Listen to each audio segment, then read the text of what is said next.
Salut à tous et bienvenue sur ValetPL, Lorcana FR. On se retrouve une fois de plus pour tester les nouveaux decks de Rise of the Floodborn. Comme ça, vous pouvez peut-être vous faire un avis sur à quoi va ressembler le nouveau metagame. Je précise, disclaimer, tant qu'il n'y a pas de tournoi, tant qu'il n'y a pas de data, tant qu'il n'y a pas beaucoup de games qui sont joués sur Pixelborn et que vous n'avez pas des retours d'expérience qui représentent un échantillon assez large, n'achetez pas vos cartes si jamais votre budget est limité. C'est pas parce qu'un créateur de contenu, moi y compris, PL y compris, ou d'autres créateurs de contenu anglophones sortent une decklist avec un titre qui donne envie de cliquer, genre ce deck là est trop fort, que forcément ce deck là est effectivement trop fort.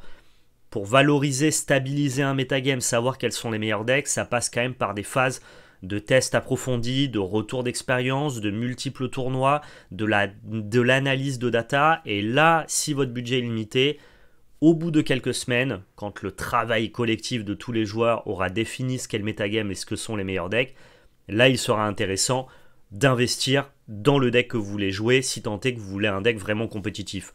Si par contre après financièrement vous êtes assez large et que vous préférez juste vous faire plaisir en jouant des mécaniques qui vous plaisent, dans ce cas-là il n'y a pas de problème, mais je préférais faire ce disclaimer pour que les gens comprennent que nous en tant que créateurs de contenu, on teste un petit peu tous les decks, on fait notre popote dans notre coin, et après, à force de tester, une fois qu'il y a plein d'échantillons, on arrive du coup à des decks qui sont vraiment stabilisés, fiables, puissants, et dans lesquels on peut investir de l'argent.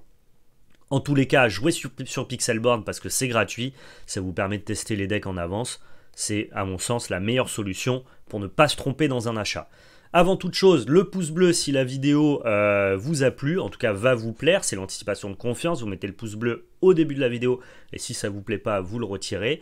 Vous partagez dans l'espace commentaire, il y a le lien de la decklist bien évidemment. Je rappelle que je live tous les dimanches matins à 10h30 et que vous pouvez vous abonner à cette chaîne pour toujours plus de contenu lié à l'Orcana.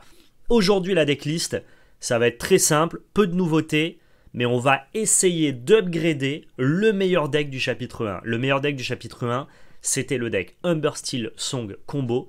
Et bien là, on va prendre les meilleures cartes du chapitre 2 pour les mettre dans le meilleur deck du chapitre 1 et on va voir à quel point on fait des chocs à pic avec ça. Le deck ici, globalement, donc c'est le même deck, je vous l'ai dit, que Humbersteel Song du chapitre 1, sauf que on va implémenter 3 nouvelles cartes qui sont la boucle The Queen, parce que c'est un tour 1 dont on a envie qu'on a envie de jouer pour notre compte de tour 1 à avoir avec notre Stitch. Donc ce tour 1 là, il va remplacer Lilo qui leur pour 2, ou alors le Simba qui va permettre de draw discard pour avancer dans notre deck. On va pouvoir du coup Shift 2 avec cette Queen sur notre tour 1, et c'est une association de cartes qu'on trouve vraiment très puissante et qui va s'intégrer naturellement dans ce plan de jeu là. Et enfin, la carte qu'on va tester aussi, c'est The Beast, parce que la carte est puissante toute seule, vraiment toute seule. Il y a moyen qu'on n'ait pas besoin de synergiser avec elle, on n'ait pas besoin de la blesser. On joue cette carte-là, elle a des bonnes stats, elle attaque bien, elle défend bien, elle lore bien, et en plus, ça fait piocher des cartes. Ça me paraît tout indiqué. Au niveau du reste du deck, c'est du classico, les 12 chansons, les Ariel, la boucle Stitch pour piocher des cartes, notre ami Stitch Surfer pour se faire un très très bon late game avec beaucoup de résilience, et enfin la lanterne qui permet le pattern de play trop puissant du format. Lanterne dans Stitch à 0. Tour 3, on évolue Stitch avec la lanterne qui baisse le coup du shift sur le Stitch, ce qui nous permet de chanter dès le tour 3 Grab Your Sword. Il n'y a plus besoin du coup d'avoir la fée clochette qui s'upgrade sur la fée clochette à 3. On joue que des cartes d'une puissance irréelle. Vraiment, ce deck là a l'air trop trop bien. On part tester ça tout de suite sur Pixelborn. Stombersong, Steel Humber. J'en ai marre. Voilà, il faut que je le dise. J'en ai marre que les decks s'appellent Steel Humber, Émeraude, Améthyste, Rubis, Saphir. C'est dur. Inventer des noms de guildes comme à Magic. Tu vois, on dit pas bleu, vert, rouge, on dit Témur. Parce qu'il y a une guilde qui s'appelle Témur dans le lore et du coup c'est devenu Témur. Et ben je milite pour que Steel Humber, ça soit Stamber. Tu vois. Humber Emerald, ben moi j'appelle ça Humber Green. Ça me rappelle un circuit, le Number Green. Il va falloir qu'on invente ça. Proposez-moi des noms dans les commentaires. Et nous, avec la communauté Lorcana, notre communauté, la communauté ValetPL, on trouve des noms à chaque association de couleurs. Parce que là, on n'en peut plus, quoi. Genre Ruby Humber, on peut appeler ça Rumber. Voilà. Mais il faut qu'on trouve un truc. Non, parce qu'on en a gros, en fait. Il faut que les choses soient dites à un moment.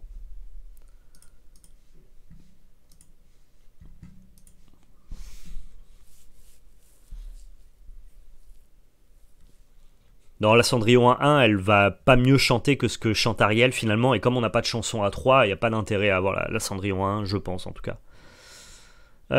Ici, c'est toi qui es un chouïa late. Ou alors on estime que c'est toi qui fais plus le job. C'est peut-être toi qui fera pas le job. Et on garde le late.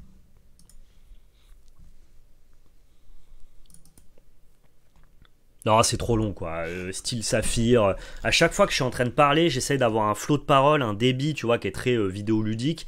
Et puis dès que j'arrive sur le nom du deck, j'ai un petit bégaiement en mode attends, c'est quoi Ruby, Saphir? Ok, Steel, Humber. C'est chiant, ça brise la fluidité. Tu vois ce que je veux dire? Donc voilà, il faut qu'on trouve on trouve un truc quoi, ensemble. Des noms raccourcis quoi.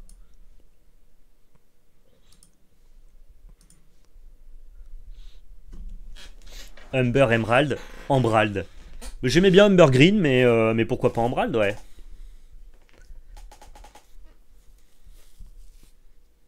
Tu vois, genre Humber, Améthyste, Merlin, Mime, Rush.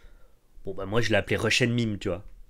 Comme ça au moins, on va à l'essentiel. Voilà, je veux qu'on trouve des noms de deck ou des noms d'associations, mais il nous faut forcément des abréviations, c'est trop compliqué sinon. Oh, ça marche bien contre Captain, notre ami Reine de Cœur. Donc il joue Ruby, Améthyste, Aggro. C'est intéressant. C'est intéressant.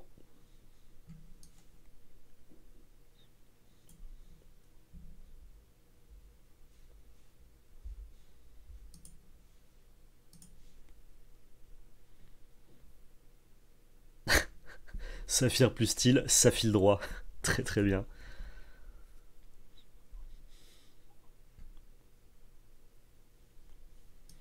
Non, mais plus sérieusement, vraiment trouver un nom d'association de couleurs pour qu'on gagne du temps. Genre, comme je vous l'ai dit, Steel Humber, Stumber, Humber Emerald, Emerald. Je trouve que c'est vraiment utile, quoi. Il va falloir le faire, et si c'est pas nous qui le faisons, des gens vont le faire, c'est sûr. Donc venez, on prend le lead sur la désignation, ce qui fait que du coup, bah, on aura le petit upgrade un peu sympa que la désignation elle vient de chez nous, quoi. Genre, prenons ce plaisir, en fait.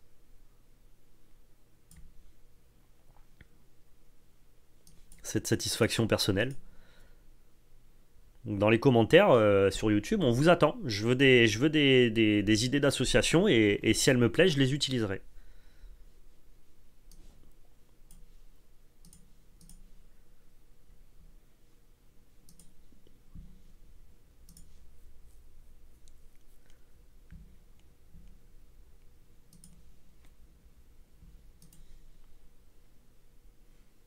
Saphir Steel, ça file, ça fonctionne. C'est vrai que c'est bizarre en français, ça file, mais. Treasure Chest. Ouais, c'est stylé. Qu'est-ce que c'est ça? Insaisissable 1-1 et à chaque fois que tu joues un personnage Floodbound, tu peux piocher une carte. Ok, ok.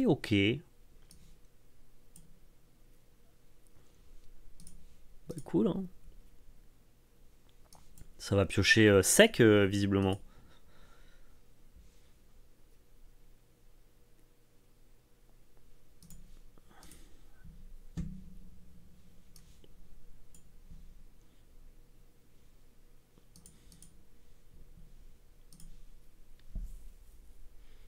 Je prends Lancelot, je prends la liste. Deck violet-rouge, viouge ou riolet. Non, on est obligé de reprendre quand même les termes parce que tu vois, il faut que ça soit un truc si on veut le démocratiser. Nous, on veut conquérir le monde, te rends-tu compte? On veut aussi que les Américains ils reprennent nos mots. Donc, rubis améthyste, raméthyste ou améthystubis. Non, c'est pas possible. Ru, rub, rubiste, rubiste, rubiste, ça marche. Ou amébis. Ouais, amébis, c'est pas mal. Ah, vous êtes meilleur que moi, je vous laisse trouver le meilleur compromis.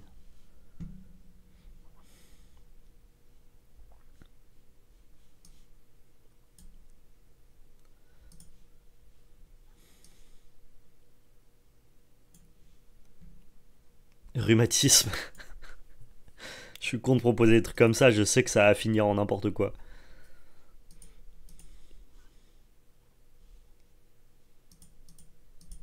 Pioche toutes les cartes de ton deck, Yugi. Je n'en ai cure.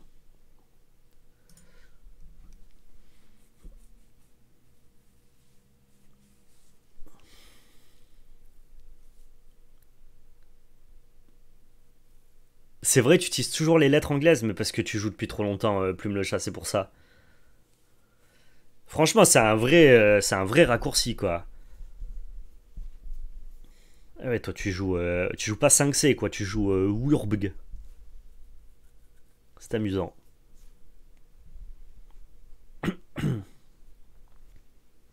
J'aurais pas dû l'aurait avec Prince Eric, là. Je suis perdu dans mes pensées, et du coup, je fais n'importe quoi. Je pousse les cartes.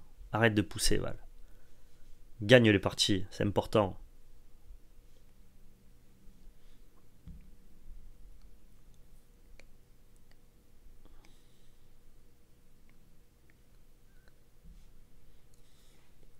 Nice, ça. Oh, cette draw d'une qualité. Ah, c'est vraiment ça. Ça, c'est une carte, ça va pas rester. Genre, dès que le jeu va devenir compétitif, cette carte va être bannie, c'est sûr. C'est impossible qu'on puisse continuer à jouer avec une telle carte. Ça n'a pas de sens, en fait. C'est en dehors de tout fondement compétitif. Cette carte est beaucoup trop puissante, pressurisante. Elle empêche même des plans de jeu d'exister, qui est le plan de jeu de discard, qui est théoriquement qui est censé être le nouveau plan de jeu de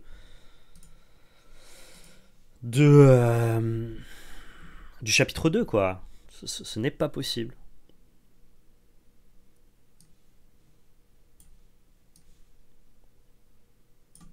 Ah, non, on a déjà. On a déjà.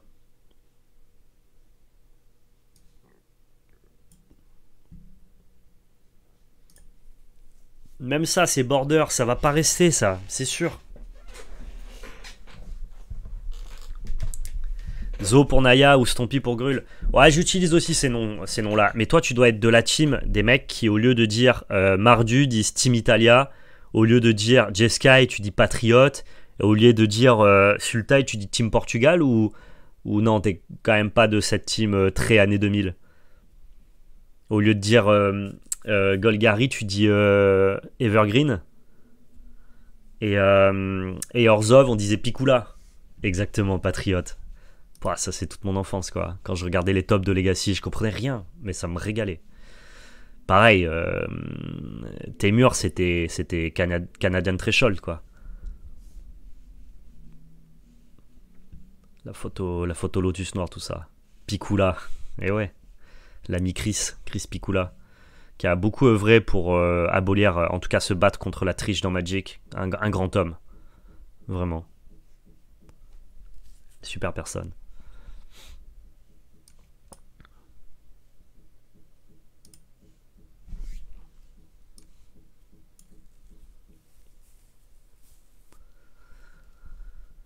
Euh...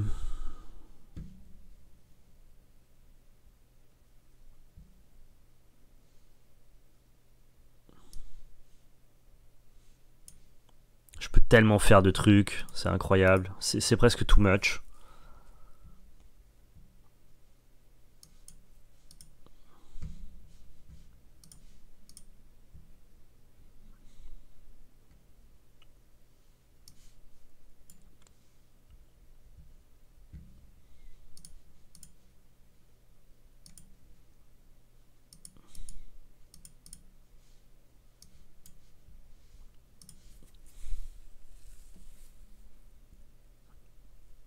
Tu joues toujours en T2 et pas en standard, c'est marrant. Désolé pour tous les Lorcaniens, ça c'est des souvenirs de vieux magiciens que nous sommes.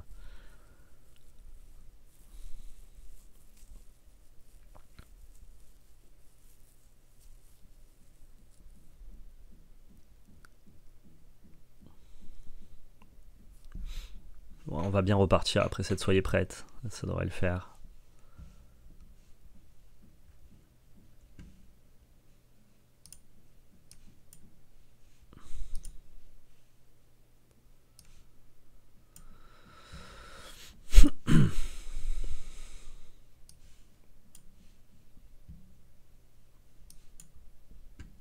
Midnight Pretender. Salut Mufasa. Très beau pseudo. Très Lorcana. Ah bah j'espère qu'on aura la même discussion dans 15 ans pour les terminologies de Lorcana, et qui sait, on les aurait peut-être créées nous, en fait, les terminologies utilisées. Peut-être que Stumber, tu vois, bah vous aurez été là, quoi. Un petit peu dans 15 ans, tout le monde appelle les listes Stumber Still Stumber, et vous étiez à la création, les gars. Les gars, les filles, pardon. C'est par déformation de langage, je dis toujours les gars, alors qu'il y a aussi des dames qui regardent les lives. Mille excuses.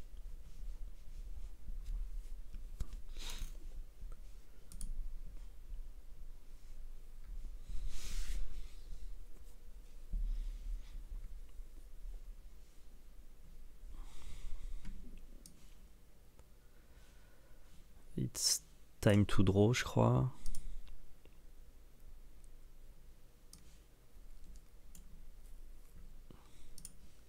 Ouais, c'est Ink, Your, je les connais, moule spatial, les terminaisons pour 4C. Enfin, je les connais pas toutes, mais si tu me les dis, ça va me parler, quoi, je m'en rappelle.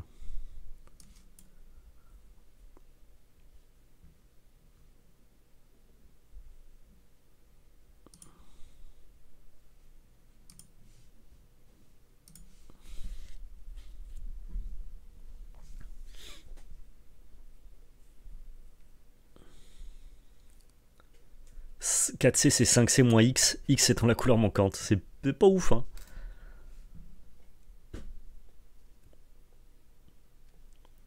Salut pas de jambon, est-ce qu'il y a un genre de circuit pro avec des sous à gagner sur ce jeu? Alors non, pas lors des 3 premiers sets qui représentent globalement la première année d'utilisation du jeu, parce que le jeu, en tout cas le public d'introduction du jeu, se veut familial. J'en parlais dans une vidéo précédente. Globalement, en fait, l'idée de Disney et Ravensburger, c'est d'inciter des nouveaux joueurs, notamment qui pourraient avoir peur, entre guillemets, ça peut faire peur, la compétitivité d'un jeu comme Magic, et Lorcana veut se placer justement sur faire entrer des nouveaux entrants, notamment plus familiaux, où des enfants vont jouer avec leurs parents et compagnie sur ce jeu-là. Et donc du coup, pendant les 3 premiers sets et la première année, il n'y a pas de jeu compétitif, pour éviter que les nouveaux joueurs, finalement, comme ça peut être le cas sur plein de TCG, se fassent farmer en boutique, quoi. Et que vraiment il y a un public plus jeune, plus familial qui se démocratise autour de Disney Lorcana. Par contre, dès que les 3 premiers sets seront passés, avec un gameplay qui se veut volontairement très accessible, c'est le texte sur les cartes qui fait la saveur des cartes et l'amusement du jeu, mais dès que les 3 premiers sets et la première année seront passés, là Lorcana mettra en place un circuit compétitif et notamment complexifiera son gameplay. Donc pour l'instant, il n'y a pas à manger pour les grinders, pas de jambon. Et c'est pas si mal, je trouve que l'orientation, le parti pris en tout cas, est assez malin de la part de Disney.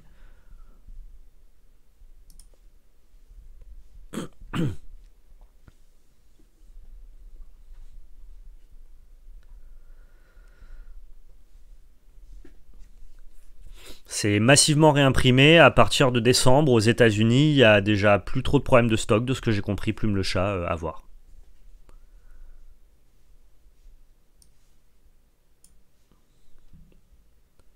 Bah, c'est judicieux dans le sens où c'est en adéquation avec la communication de Disney, qui a vraiment voulu faire un jeu le plus familial possible, qui malheureusement est un peu contrebalancé par les problèmes de stock, mais ça c'est une mauvaise anticipation, c'est pas une volonté de leur part.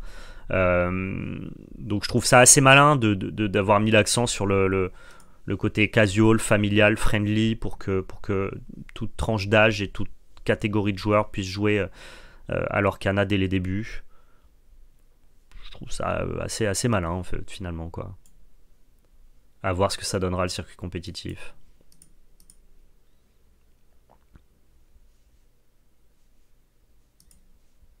Mais c'est vrai que par exemple des jeux comme, pour avoir été au départ de jeux comme One Piece, Dragon Ball Super Card Game, qui avaient vite du coup un circuit compétitif et notamment des tournois avec des promotionnels de grosse valeur. Au début de DBS, nous on avait des promos à 60-70 balles à gagner lors des tournois.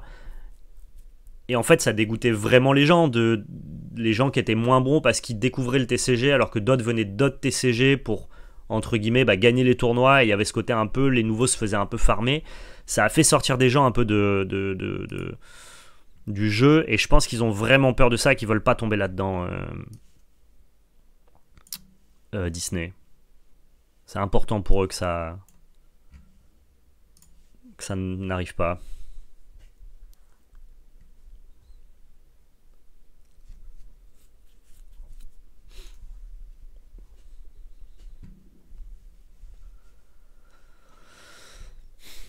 Est-ce que tu continues à jouer à Fab ou tu as déjà trop à faire avec les autres TCG? Ouais, enfin, je continue à jouer à Fab. Je continue à m'intéresser à Fab. En tout cas, je regarde un petit peu ce qui se passe dans le méta. J'essaie d'écouter 2-3 podcasts et je fais 2-3 tournois quand j'ai l'occasion d'en faire. Donc ça reste quand même très isolé. Je consomme le jeu vraiment en tant que side TCG. Mais oui, je suis un amoureux inconditionnel de Flesh and Blood. Vous le savez, je suis presque militant pour Flesh and Blood. À chaque fois que je rencontre des joueurs de Magic, je leur dis: mais vous connaissez Flesh and Blood? C'est dingue. Je trouve que le jeu est exceptionnel. Donc ouais, je continuerai toujours à jouer à Fab. En tout cas, j'aurai toujours un œil curieux dessus, quand bien même le temps me manque à certains instants, quoi. Notre deck fait rien, là, on est une sortie un peu nulle.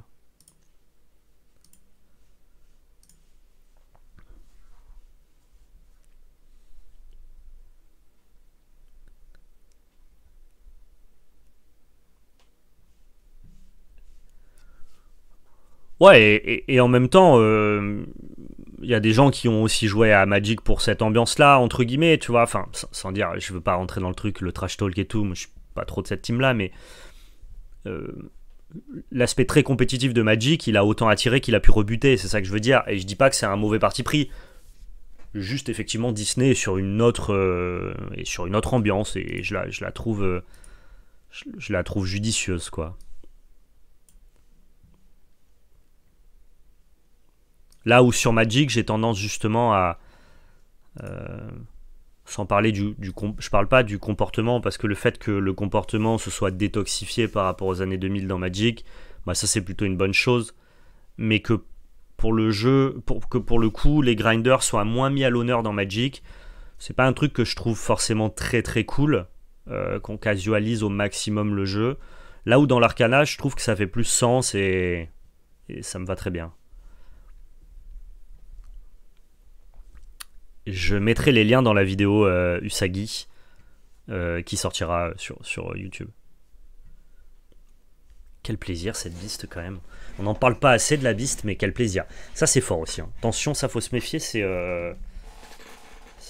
du bon poulet comme on dit ça, hein.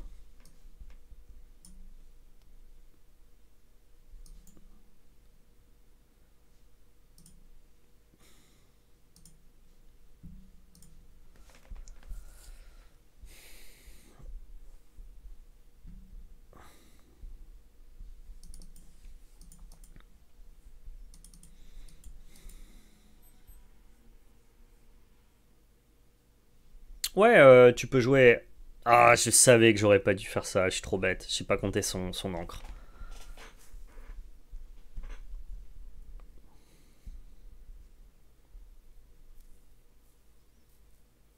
On peut aller assez facilement tuer ce Flaversham ici.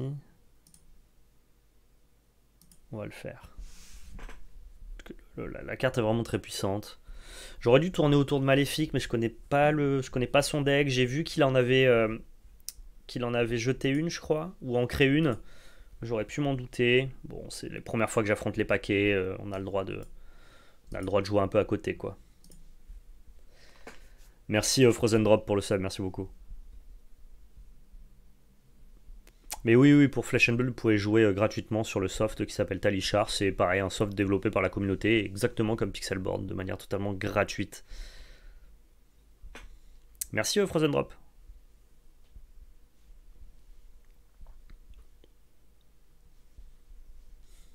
Il fait des trucs lui, hein. Chaque fois que vous jouez un autre objet, vous pouvez payer un puis une carte. Ok, ok.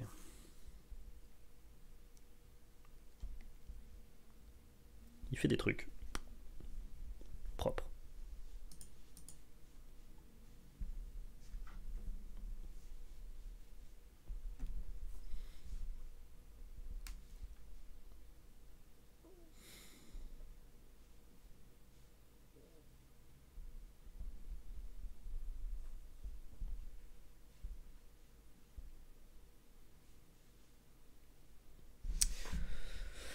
Si je chante et qu'il vient taper dans l'arène, hyper maléfique, et moi j'ai quand même ça sur le board.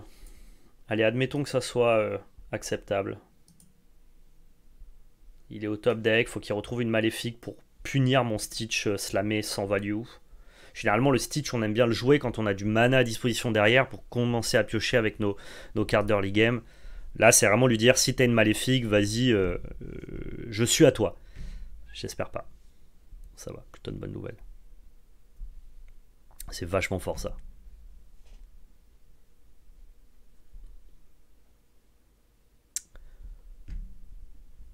Poulet, t'es redondant dans la lourdeur, hein, avec, avec tes Maui et tes maléfiques, là.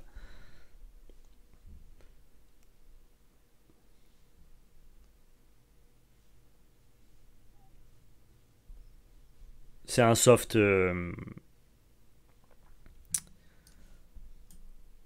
c'est un soft gratuit, Frozen Drop. Allez, c'est parti pour la boucle. Oh, quel plaisir, j'adore quand le jeu fait ça. Quand tu peux jouer des effets Wheel of Fortune, c'est là où tu te dis, bon, Lorcana, vous avez fait 2-3 trucs là, ça va pas rester, je pense, cette histoire. Il va falloir corriger 2-3 choses, je pense. Il va falloir corriger 2-3 trucs. Je vous le dis. Ok, là, il va nous faire... soyez prêtes. Il faudra que nous, on puisse reconstruire derrière, mais on repart avec un Stitch. Fine.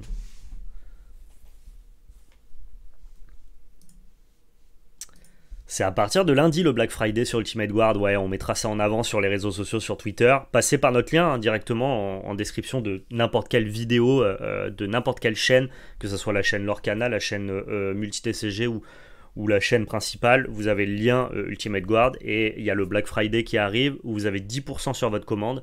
Et en plus des 10% sur votre commande, Ultimate Guard reverse 10% supplémentaires à une association qui plante des arbres. Donc voilà, un peu d'éco-responsabilité dans leur communication, c'est très très bien. Ultimate Guard font ça depuis longtemps avec des boulders en matériaux recyclés. Ils produisent du plastique parce qu'ils font des sleeves, mais en même temps de l'autre côté ils essayent d'équilibrer ça de la manière la plus saine possible. Donc gros big up à eux, gros GG à eux, et si vous voulez nous soutenir, vous pouvez passer par notre lien. Vous avez 10% sur tout le site. Et en plus de ça, 10% qui permettent de planter des arbres. C'est aussi de la communication, mais je trouve que c'est plutôt cool quoi. Ils sont pas obligés en fait, globalement. Les concurrents le font pas, donc c'est plutôt chouette.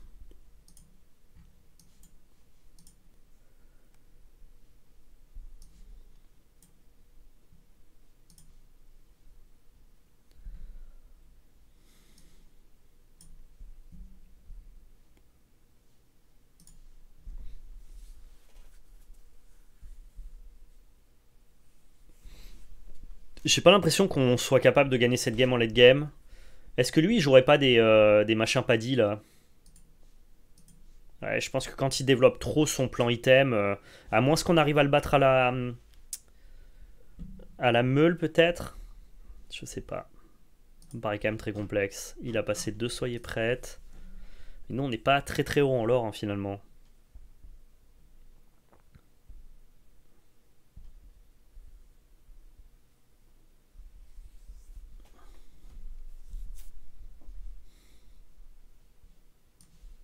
C'est pas ton match pour l'instant.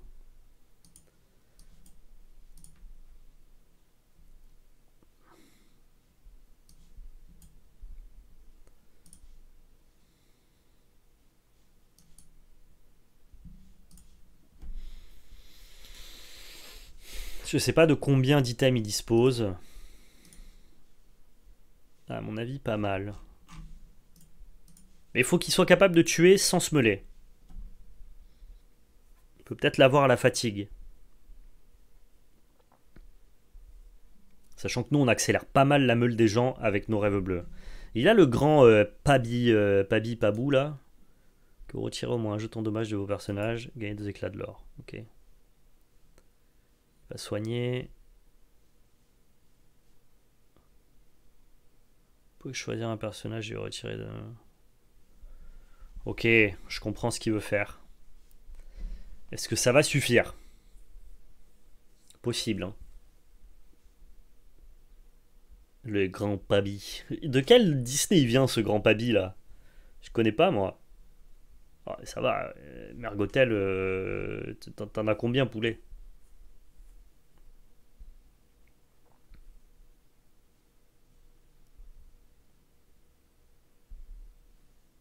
Oh là là, et en plus il a un Flav Shem en plus. C'est fort. C'est fort, c'est fort. Il est bien son paquet. Ça vient de la Reine des Neiges, Grand Pabi. Ok. Il a rien à voir avec un monde neigeux, mais why not?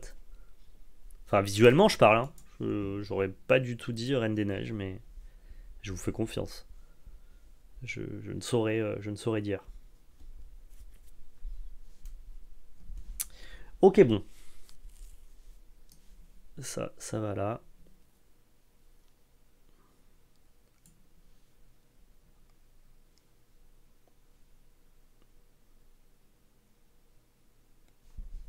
Six. Si je trouve pas un moyen de gérer ça, mais comment je gère ça? Je vois pas. Hein. Nous, on fait que la course en fait. C'est ce qu'on fait de mieux en fait, la course.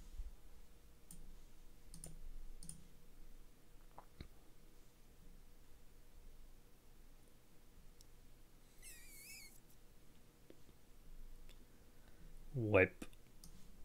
Je crois que là, c'est un peu échec et mat. Hein.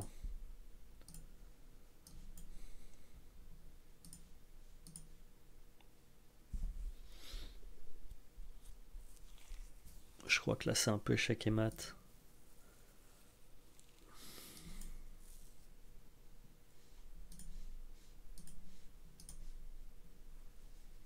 Plus 6, il sera à 18, il joue n'importe quel personnage, il soigne grand-mère Mergotel et c'est fini. Hein. Non, bah il mérite son bien joué, lui, hein, tout simplement. Hein. Il mérite son bien joué. Well play. Je pense qu'on aurait pu gagner cette game en étant un peu plus focus. On va se refocus sur la prochaine.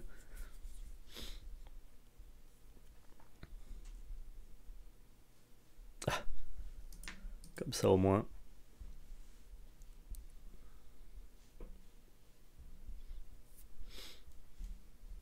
Ah, il s'agirait de me tuer, hein, par contre. Je t'ai dit well play, tu peux juste l'orer et tu auras gagné. Bien joué.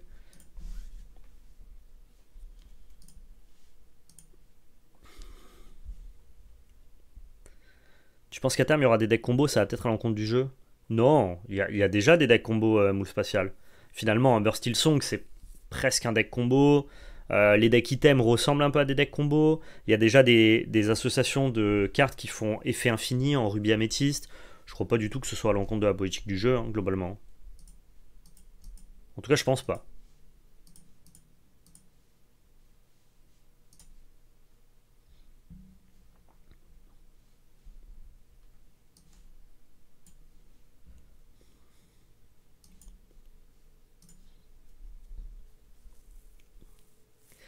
J'ai pas travaillé sur une nouvelle version rouge-violet Buchachos, mais là je me suis plutôt penché justement sur une nouvelle version de Humber Steel.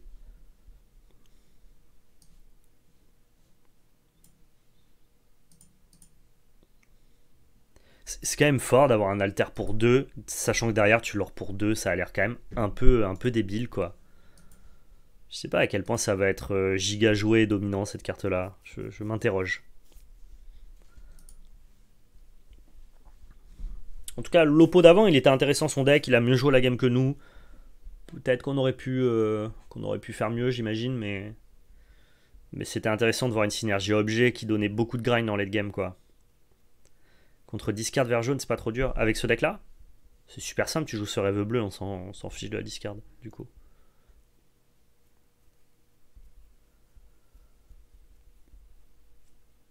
C'est Ruby Améthyste qui va souffrir un peu de discard jaune-vert et encore que.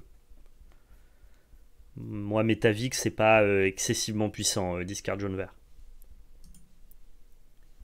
C'est plus amusant et ça justifie largement déjà pour jouer la liste hein, si c'est amusant.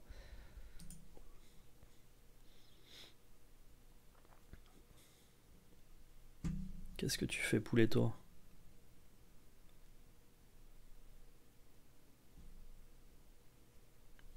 Ah, mais ah oui, tu parlais de rouge-violet. Oui, ça va être dur, c'est clair. Ça va être dur. Pour rouge-violet, les decks vert jaune discard. Pas horriblement dur, mais certainement un bon match-up, quoi. Pour vert jaune. Mais si ça bat pas les autres decks, et moi je crois que ça bat pas très bien les autres decks, du coup je suis pas sûr que ce soit bien, quoi.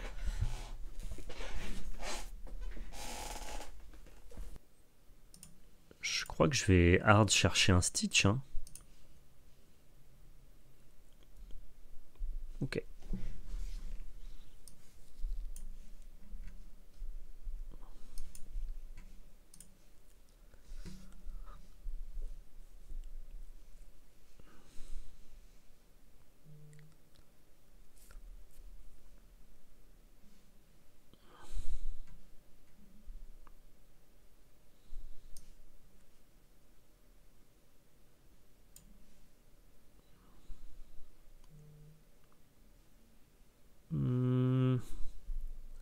J'ai pas l'impression que ce soit très utile de passer par la lanterne maintenant.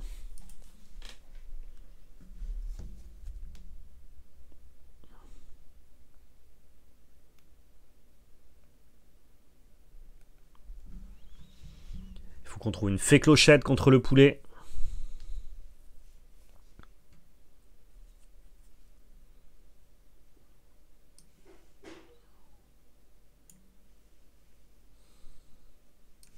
Une fée clochette ou un soyez. Ah, ou un Grabure Sword, c'était très bien, mais je crois qu'on va en chier. Ça a l'air d'être. Ça a l'air d'être acté. On va en chier pour gagner avec le paquet.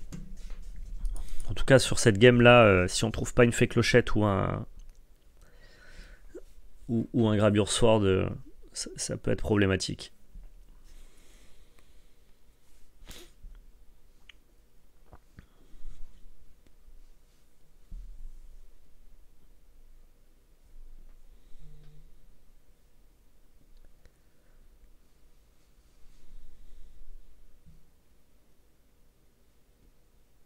Rafiki très fort.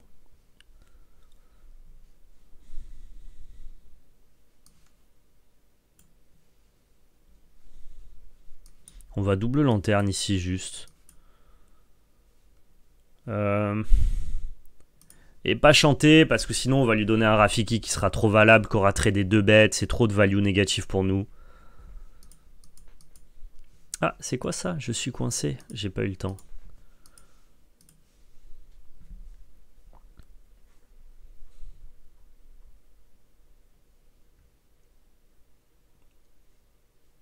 Délicieux ça.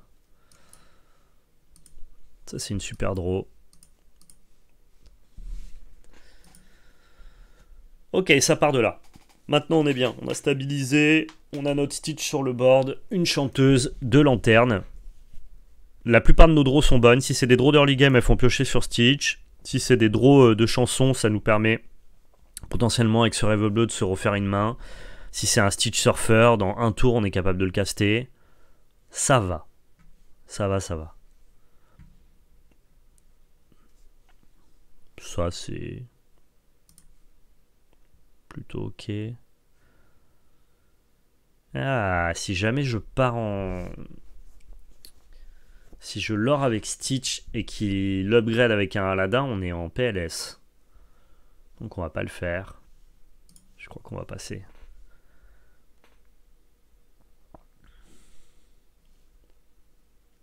Ok, Sharkan.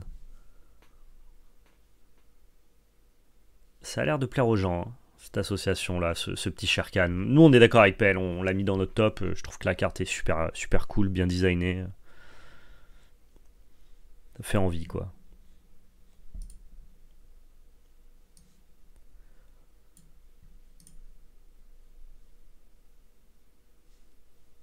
Si tu tapes avec Sharkan, je suis pas gagnant dans Ariel. On va passer.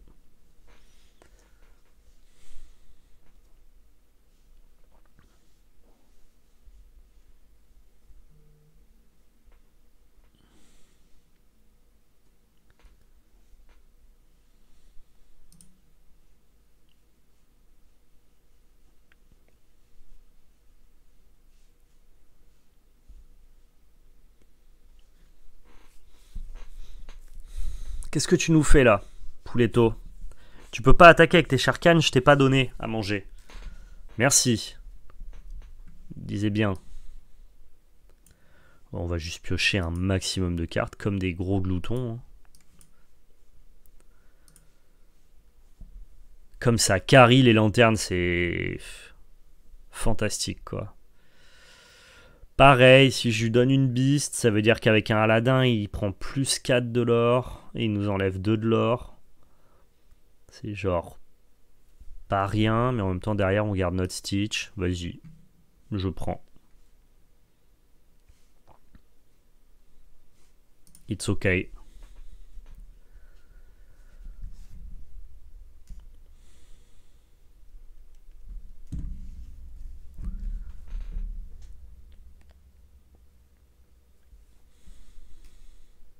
What? Pourquoi?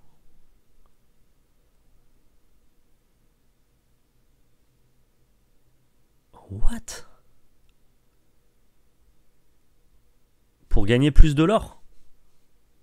Mais jamais tu jettes ton Aladdin qui est potentiellement un super alter pour gagner 2 de l'or en plus, non? Ça m'a l'air pas très bon. C'est pas très bon, hein. Pas convaincu du play. Pas convaincu du play, le poulet.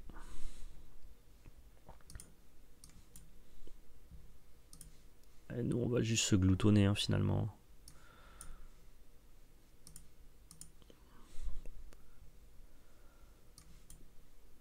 Ah non, mais attends. C'est encore un deck rouge, donc il va nous faire un... Est-ce qu'il nous fait un soyez prête? Non, c'est que dans 2 tours. Ouais, du coup, je préfère plutôt piocher des cartes, finalement. Voilà, et garder des cartes bien late game, bien puissantes une fois qu'il aura rasé notre board. Ça, c'est des cartes qui se recyclent, en fait. On construit un board, mais ce board nous est remboursé. Donc c'est pas trop grave.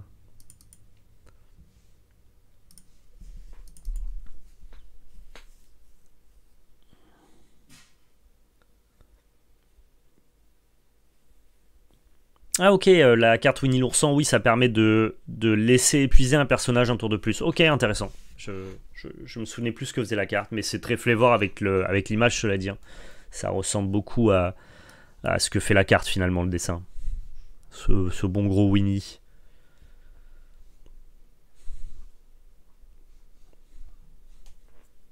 Et là, en vrai, ça va être compliqué pour lui de se battre. C'est amusant parce que nous, on avait une version Ruby Amber qui cherchait justement à fighter les bêtes adverses tout en soignant nos cartes pour piocher les cartes avec les réponses. Alors que eux, ils ont vraiment cette envie de faire Ruby Améthyste pour jouer les cartes rush, en fait. C'est intéressant aussi, hein, c'est pas un mauvais parti pris, cela dit. Hein.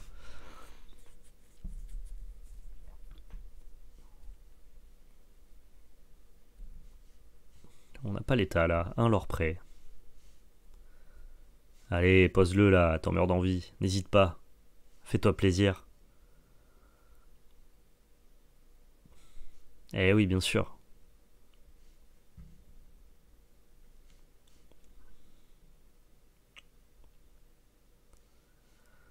Ça marche quand même pas trop mal, hein, son paquet. Ça marche quand même pas trop mal. Je dois bien l'avouer. Il va regagner beaucoup de l'or. Hein. C'est dur. C'est dur, c'est dur.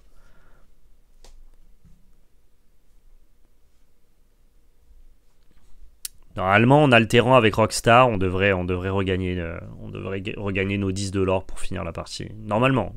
S'il décide de double trade les Stitch, il est bien. Mais est-ce qu'il va le faire? C'est une décision qui est pas facile à prendre pour lui, mais je crois que c'est la meilleure décision qu'il puisse prendre. Hein. Il va le faire. Bien vu, poulet. Bien vu, bien vu. GG à toi, c'était plutôt smart de ta part. Moi, je suis obligé d'aller péter ça finalement.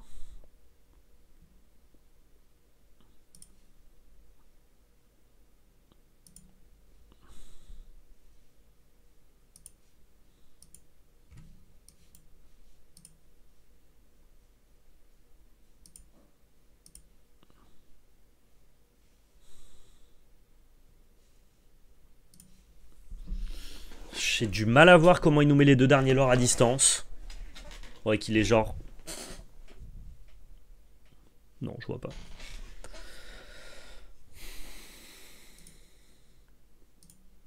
Bien joué, poulet.